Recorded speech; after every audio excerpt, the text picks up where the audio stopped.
Okay, well, before we get started with all of our units here in physics, we're going to start off with what I call our safety contract, a little bit about physics, especially when it comes to the metric system.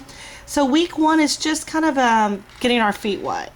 One thing that we are doing right now is going to be called our video notes. We only have one time that we'll ever do this, so it's now. Other than that, we'll have other traditional notes that we'll do for the rest of the school year. Okay, hopefully you're already looking at your calendar that you printed out. I know that I've got one here. It says Monday, Wednesday. This is also Tuesday, Thursday classes. The only thing different is just going to be the due dates, right? In red is where I have the due dates, but also not only is it the dates, but you can see that I even have the time that it's actually due. It's due by that time. Okay, so for an example, the video notes that we're about to do right now is due on 8/28 if you're a Monday, Wednesday person at 12 p.m. I would not wait till 11:50 to submit these notes, because these notes that you printed out already look like this. So every single one of the notes that we have here for this section needs to be filled in. You are going to turn this in for a daily grade. That's how I do my notes. On my notes, how I grade is for every blank that is missing minus 1 point. Also, if you look and turn the page, I have questions at the end of the notes here. These questions as well needs to be answered, and if not, minus 1 point for every single one. Okay, there's a lot of blanks, so you can lose a lot of points if you don't do your notes, or if you only do part of your notes and you leave a lot of them missing. Okay, the notes are due for a grade, and they need to either scan them and turn them in to Blackboard, or you need to take a picture and you need to submit them and upload them to Blackboard. But somehow they need to be turned in on Blackboard. Okay? The other thing here that we're starting off with at week one is we have our video introduction. Hopefully you've already watched that first. I kind of go through about how I'm going to run class here online. It's going to be similar to how I do it in the classroom, but a little bit different, right? We don't get to really see each other every day or 3 times a week. Video notes that we have here for week one, safety contract. The safety contract as well as the Flynn contract are due for grades. There's a safety PowerPoint. There's no notes to go along with it, but it just might help you because you will have a safety test here. Okay, don't forget we also have another website that I talked about already in the introduction video. It's called the CK12 website. This is actually our online book. Whether we have class this year that's online or whether we had class last year face-to-face, we've always had an online book at the CK12 website. Okay, so there is reading involved and there's a quiz that goes along with it. You have to submit the quiz on their website, but again, you have to do it by 12 p.m. Okay, then we have another set of notes that's metric notes, and I will be doing those notes and write it in the blanks. Okay, so if you've looked at the calendar already, you've noticed that we go by weeks. Week 1, week 2, week 3, and I broke it down for you so that way you can see everything that we're doing, and as well as when it's due. If you look over here on week 1, this first bullet doesn't have anything next to it, and over here on week 2, this bullet right here does not have a due date next to it. But if you look at the rest of the bullets as you continue to go, you can see that everything that we do is for a grade. Okay, not only that, but there is a due date, and it needs to be due on that date, on that time. If you're doing a quiz or a test, like here or here, the time that the test or quiz are open is during your class period. Okay, so let's go ahead and get started on the notes that we have here. The first section of your notes should be lab safety. So let's go ahead and do that. I like it here where it's videoed because that way you can pause it, you can stop it, rewind it, and rewatch it if needed. This video is going to go a little fast. If it goes too fast, then pause it. Safety in the laboratory is very important. This young man violated one of these essential safety rules and is now blind. What lab safety rule reduces the risk of permanent damage to the eyes? Behaving responsibly in the lab is essential to lab safety. Always obtain your instructor's permission before beginning a lab or handling materials and equipment in the laboratory. If you do not understand the directions or procedures, be sure to ask questions before beginning the lab. Always wear safety goggles or other safety equipment that is appropriate for the lab being conducted. Never eat, drink, or chew gum in the lab. Remember to waft gently when smelling a substance. Wafting allows you to safely determine if a substance has an odor. You should hold the container about 6 inches from your nose and waft or wave your hand over the chemical to bring the scent toward you. Know the locations of all safety equipment, including the first aid kit, eye wash station, fire extinguishers, and fire blanket. Be sure to use the fume hood when working with substances that produce vapors. Dispose of all chemical wastes properly. Never mix chemicals in the sink or place unused chemicals back into their original containers. Your instructor will inform you of the best way to dispose of chemicals in the lab. When heating a test tube, slant the test tube away from yourself and others. When diluting a strong acid, remember to add the acid to the water while swirling and stirring the solution. Be careful of any heat produced during the dilution.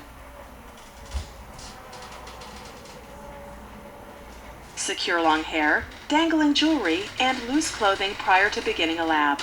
Remember to wear shoes that cover your entire foot. No sandals or flip-flops are permitted in the laboratory. Report any accident or spill to your instructor immediately. Do not attempt to clean up an accident without first obtaining permission and direction from your instructor. Dispose of all materials in the proper container. Be sure to review all safety procedures in your lab safety contract and observe all safety symbols on your lab assignments.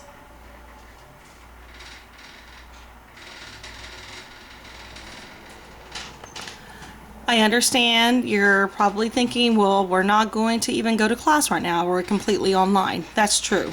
Some of us are planning to go into the medical field or science field, laboratory.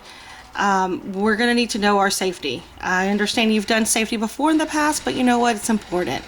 There's a good chance, you know what? I don't know if there's a good chance or not, but I'm hoping that there's a chance that we can go back next semester, even partially, to do our labs, which would be great. You have to make sure that you know your safety rules. Let's go to the next one, over measurements.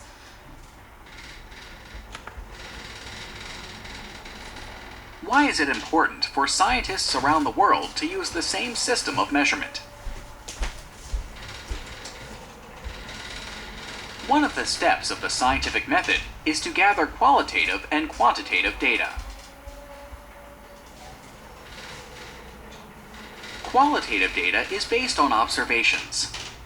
Qualitative data includes all of the descriptive, observational data that scientists collect during an experiment or study. Qualitative data cannot be counted or measured, and it is usually in the form of written descriptions that a scientist notices during an investigation.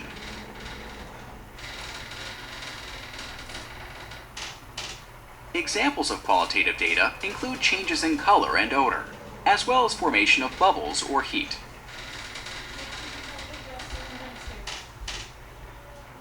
Quantitative data is numerical data that can be counted or measured.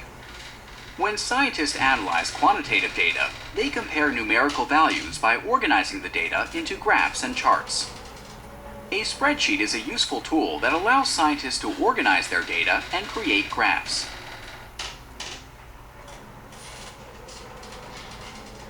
Scientists measure quantitative data using a system of measurements called the International System of Units, abbreviated SI. The SI system, often called the metric system, has 7 base units that are used to measure quantities. Additionally, each SI unit can be expressed in multiples of tens and tenths of a unit by adding a prefix to the unit. Accuracy and precision are two terms that frequently arise when discussing measurements. Accuracy indicates how close a measurement is to the true value. For example, a balance is used to find the mass of an apple. If the balance gives a measurement of 104.8 grams and the actual mass of the apple is 105.0 grams, then the measurement was fairly accurate. If the balance gives a measurement of 99.1 grams, then the measurement is less accurate.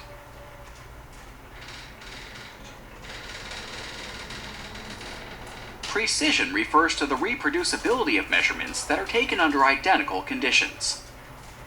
If 5 consecutive measurements are taken of the same apple using the same balance, and the measurements are found to be 104.8 grams, 105.1 grams, 104.9 grams, 104.8 grams, and 105.0 grams, then the measurements were fairly precise.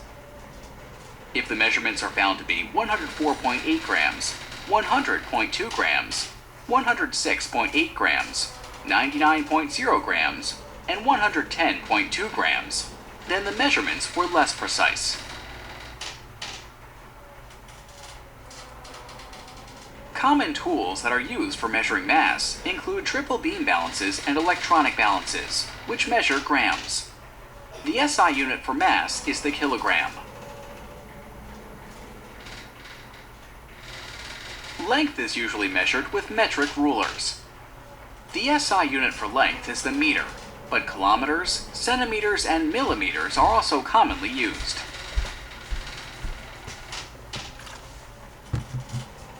Volume can be calculated a number of ways. The volume of liquids is usually measured in liters or milliliters, and usually with a graduated cylinder or a pipette. When reading the volume of a liquid in a graduated cylinder or pipette, always take the reading at the bottom of the meniscus. The meniscus is the curved surface of the liquid. In a burette, volume is read at the bottom of the meniscus as well. However, remember that the numbers on a burette increase from top to bottom. A burette measures the volume of space above the liquid.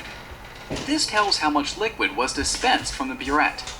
The reading for this burette is 7.30 milliliters. To measure rectangular-shaped solids, use the formula volume equals length times width times height. Remember that 1 cubic centimeter is equal to 1 milliliter. Other regularly shaped solids have their own volume formulas. Volumes of irregularly shaped objects can be found by partially filling a graduated cylinder with water and recording the volume. After placing the object in the cylinder, the new volume can be recorded. This is known as displacement.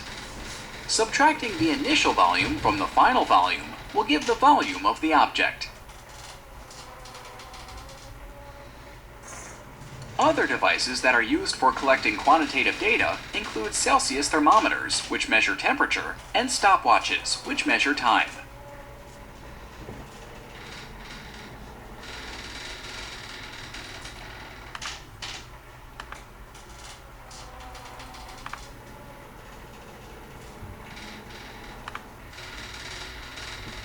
The Sun has a diameter of about 1,392,000,000 meters. A yeast cell can have a diameter of about 0.000005 meters. How can scientists easily report such large and small numbers? Sometimes quantities are either very large or very tiny. In these cases, the quantities can be represented in scientific notation. Scientific notation is fairly straightforward. A number in scientific notation is comprised of a coefficient that is greater than or equal to 1 and less than 10. that is multiplied by a base of 10 raised to an exponent. 5.09836, 9.14, 6.02, and 1.0 are all coefficients greater than or equal to 1 and less than 10. 10 to the 5th, 10 to the 4th, 10 to the 23rd, and 10 to the negative 12th are all bases of 10 raised to an exponent.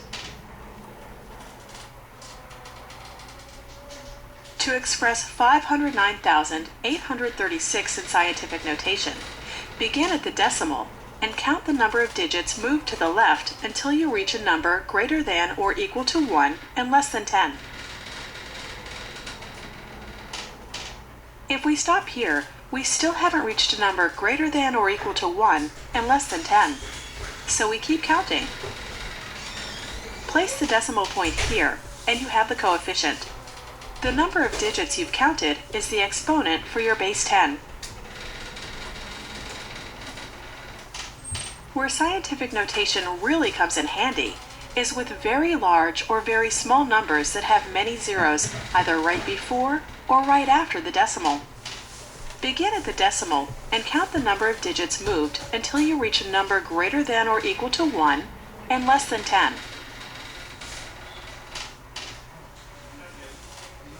.72 is the coefficient, and you write it without the trailing zeros. So 1,720,000,000 is expressed in scientific notation as 1.72 times 10 to the 9th. For a decimal number, you can use the same process, but move to the right. Begin at the decimal and count the number of places moved until you reach a number greater than or equal to 1 and less than 10. 3.6 is the coefficient, and you moved 5 decimal places, so the exponent for the base 10 is 5. Notice that the exponent is negative. Exponents for numbers that are less than 1 and greater than 0 are negative because the decimal is being moved to the right. So 0.000036 is expressed as 3.6 times 10 to the negative 5th. Pause here and use what you've learned so far to express these numbers in scientific notation.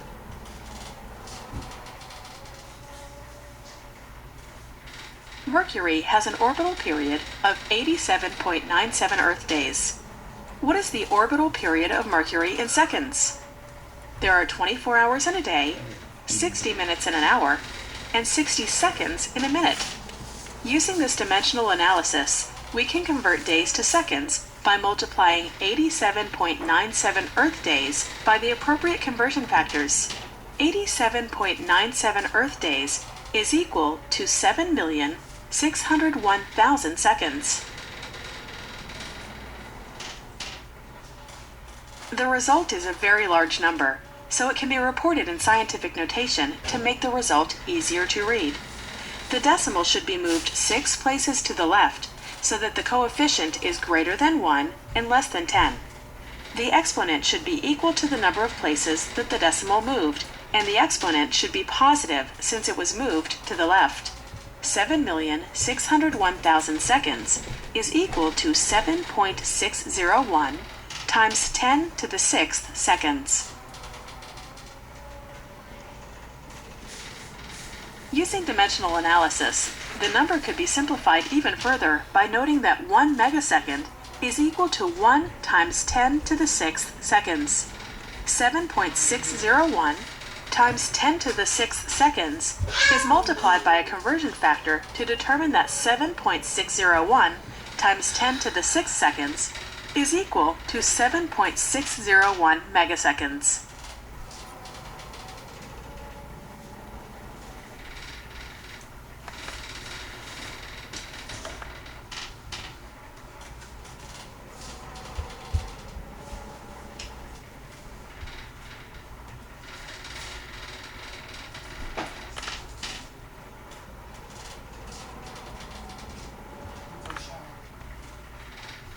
A cancer research institute has developed a new drug to combat the side effects of chemotherapy.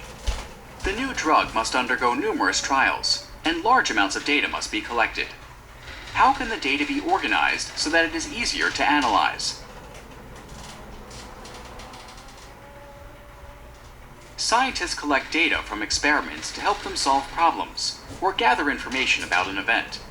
Data collected is typically organized into tables, charts, and graphs that make the data easier to read and interpret. Data tables and charts organize information into rows and columns. You might create a data table when your data set is relatively small, or when there are only a few variables being examined. Scientific information used to conduct experiments is often organized into charts, tables, and graphs. The periodic table of the elements is used to identify the symbols and properties of all known elements. A solubility chart, like this one, is used to determine if a compound is soluble in water.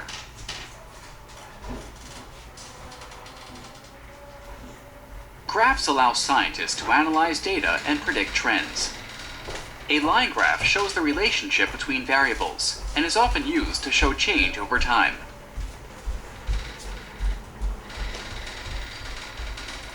In any experiment, there is an independent variable and a dependent variable.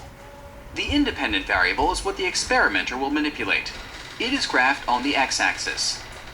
In the 1780s, Jacques Charles studied the relationship between the volume and the temperature of a gas.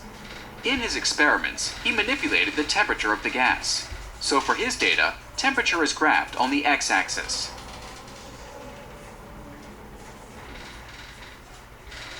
The dependent variable is what is measured, counted, or observed as a result of the independent variable. It is graphed on the y-axis. In Charles' experiments, the dependent variable was the volume of the gas measured as a result of temperature change. For his data, volume is graphed on the y-axis. One way to remember which variable goes on which axis is to remember dry mix. Dry stands for dependent, responding, y-axis. Mix stands for manipulated, independent, x-axis.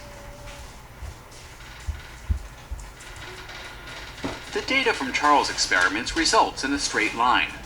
A straight line indicates a directly proportional relationship in the data. As one variable increases, the other variable either increases or decreases by some constant proportion. In analyzing his data, Charles could see that as the absolute temperature of the gas increased, the volume of the gas increased in proportion. Not funny. Robert Boyle, a chemist in the 1600s, studied the relationship between the pressure and the volume of a gas. His data are represented by this pressure-volume graph. Boyle manipulated the pressure of the gas, so pressure was his independent variable. As he manipulated the pressure, he measured the change in volume, so volume was his dependent variable.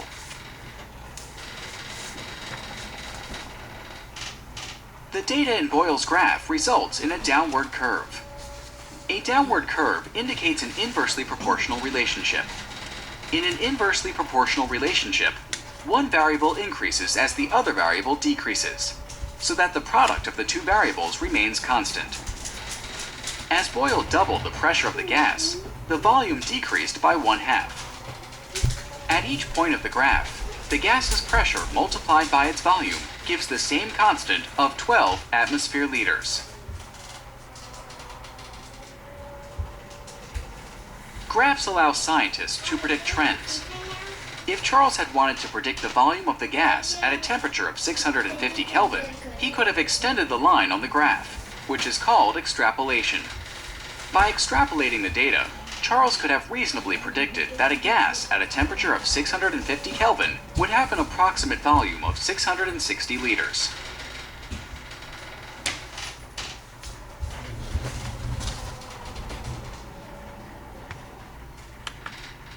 Okay, so that's all the video notes that we have right now. Again, make sure that you answer the questions at the end. If not, you're going to start losing points. Make sure that you turn it in on time if you want your grade. The other thing is I made sure to attach or add, or in the bag that you received earlier before school started, was a highlighter. And the reason for the highlighter is as you go through the notes, if there's something that you're unsure of, then I need you to stop, highlight that section of the notes, because when we do have our teams meeting, I need you then to go ahead and be able to know what to ask me. Miss Munson, I don't know this. Miss Munson, I don't understand it. Can you explain it again? Can you show me how to do the math? Okay, this is a fast-paced class. So I need you to make sure that you're ready when we have our meetings to meet with each other to ask me what you don't know. And that's what the highlighter is for, okay? Other than that, we've got the next set of notes. It's going to be called metric system. It looks like this. It's kind of like this, right? So I need you to watch the video over that. The metric system is extremely important. We will be using it all school year as well as converting. And I need you to be able to convert quickly throughout the metric system. Okay? Alrighty. Thank you.